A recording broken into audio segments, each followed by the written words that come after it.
Okay, everybody, it's me, Gregory Mannarino. It's a beautiful day, just lovely. It's a Friday, September 2nd, 2022. People, just a real big, heartfelt thank you to those of you who do support my work on the first of every month. I greatly appreciate that. And I just wanted you to know that. All right, look, so with that, let us move forward here. We got some economic news, which I want to talk about in just a moment. There's all kinds of things that are happening right now. But to me, and I'm going to say it again, I know we've been beating this to death lately, nothing matters except stability or instability in the debt market. Yesterday, we watched that 10-year yield just bump right up on 3.3%. Right now, we've come down. We're at 3.26 as I am doing this video blog. Now, this is no miracle or no accident that we're seeing that 10-year yield drop. Trust me on this one. The Federal Reserve and central banks around the world are watching the bond market. They have chosen, think about what I'm going to tell you right now for a moment. Central banks, none more so than the Fed, has chosen to take the largest aspect of this market, which is the debt market, and artificially rig prices to the downside now for well over a decade since the last meltdown here. They're responsible for inflating a monster, and they are well aware of that. They've gone out of their way to inflate this monster, buying all that debt, trillions upon trillions upon trillions of dollars of it, inflating a monster that is engulfing the world. And again, this is not by accident. This bubble has been hyperinflated by design to eventually let it implode. Okay. We know how central banks work. This is what they do. Serial bubble blowers.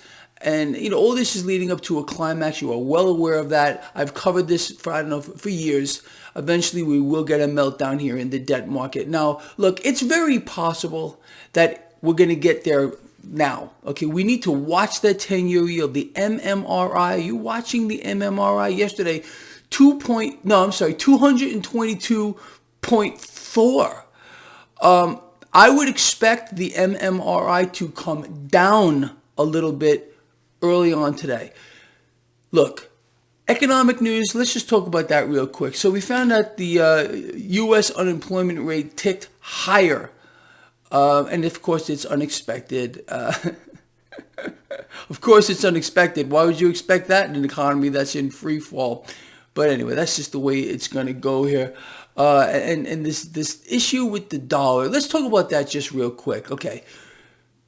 You understand how the Dixie works, or the relative strength of the dollar. You're comparing dollar strength to other currencies around the world. Its absolute strength, or its purchasing power, is evaporating every single day. Inflation continues to go higher around the world. But being that we're talking about dollars here, I'm referring to the Federal Reserve note known as the U.S. dollar here.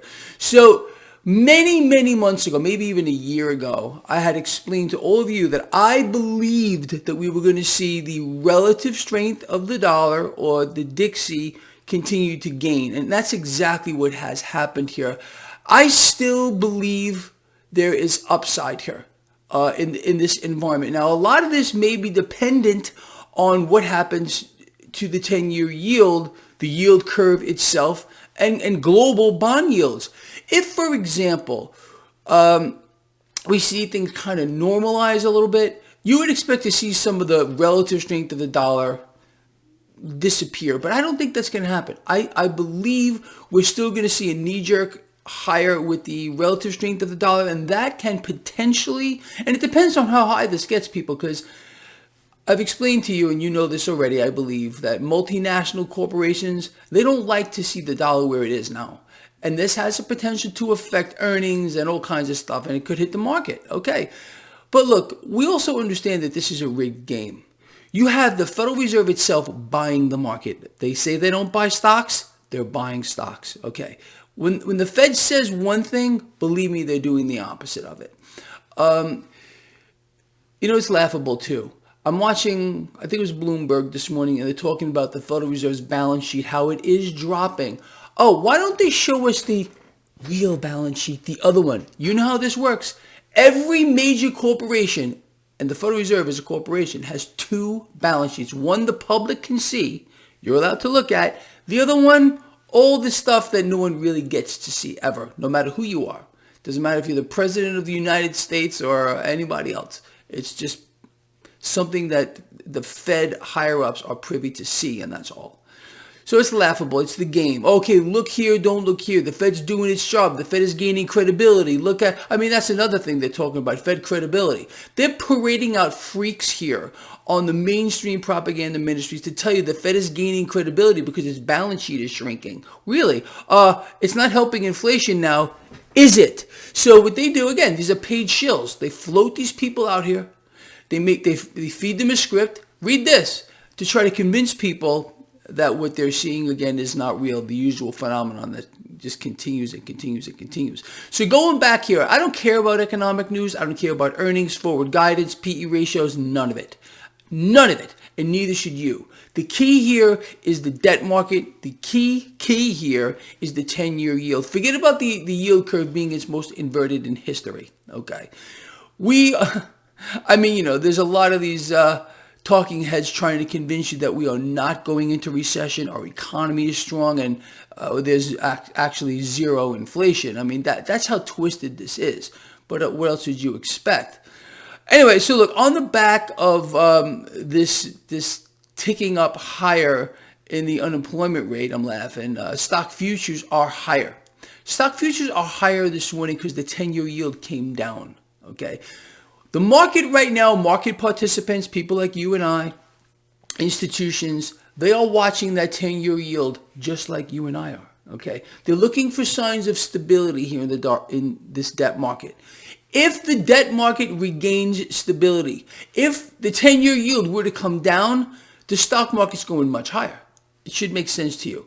Another player here must be crude oil. Crude oil has been getting smashed lately, okay? Crude oil right now catching a bid. So right now this morning, here's the setup. You got a 10-year yield lower. You got crude oil getting bid higher. You got the dollar, the relative strength, which is lower. So the setup for the market is not bad today. You understand? Let's see how it plays out throughout the day. If, in fact, 10-year yield rises, market's going to hate it. It's going to hate it. Like I've been telling you for a while, and you've been watching it play out right before your eyes. I'm not making this stuff up out of thin air. You understand? Okay. What else is happening here? Gold and silver are catching a bid this morning. Let me talk about that real quick. A lot of you continue to write to me and are very disappointed with the performance of gold and silver. I get it. I understand that. It's not real. Again, what are they doing? Major banks, none more so than JP Morgan, is using the derivative to manipulate the price of the hard asset. Okay, I've covered this a million times. Only in an upside-down world would a hard asset derive value from a derivative. Generally, the derivative derives value from a hard asset. But this mechanism is upside down, so banks like JP Morgan, and there's others, can get in here and twist it and rig it to the downside. Look, gold and silver are the place to be when the debt market finally does implode. All right, that's all, because cash is just going to move.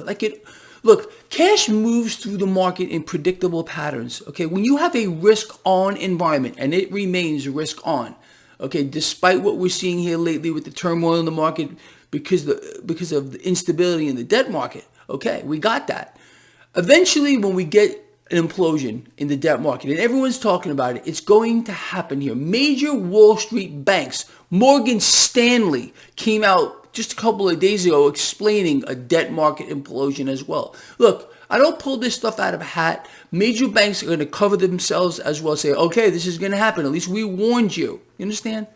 So, when that implosion occurs, cash is just going to move. Again, you're going to get bleeding off of cash. Cash is going to leave the debt market faster than you could possibly imagine. This is why you're going to see that rapid spike in the 10-year yield like we witnessed recently and recently before that. 3.25, 3.35, 3.45, bang, forward, bang, bang, bang, higher. It's going to crush the stock market. So where does cash go? It doesn't grow little money wings and fly away. It doesn't fly away to money heaven. No, it's going to go into commodities. Okay, and Goldman Sachs even said that too. So you got major Wall Street banks backing up what Greg Mannarino has been telling you for years is going to happen. So you're holding hard assets, physical gold, more specifically physical silver, the most undervalued asset on the planet, bar none, in my opinion. Do your own research for when that cash eventually moves. That's all. Okay, so don't look for gold or silver to be making any profound moves until that debt market implodes. In fact, embrace the rigging. If they're going to rig the price of gold and silver to the downside, well, why wouldn't you want to take advantage of that and buy it while it's on sale? That's my take on it. Look, you're entitled to your own. But again, I keep getting bombarded every day. Gold and silver, gold and silver. Greg, when's it going to go higher? Blah, blah, blah. I mean, that's just my take. I've been telling you this forever. All right, look, people, I hope this makes sense to you. I want to hear from you. Please comment. Again, a huge thank you to those of you that do support my work. As you know, on the first of every month, I ask for $5. Support my work with $5. Some of you did, not many, but you know what? That's fine. It just makes me feel good. And I love all of you, even those of you that don't support my work that way. I know you're spreading this out there. You're getting the word out. You're sharing these videos. That's support too. All right, look, I'm out here. This guy here, sincerely from the heart, loves you. Share this stuff. Get it out there. Comment. I'll see you at the end of the day.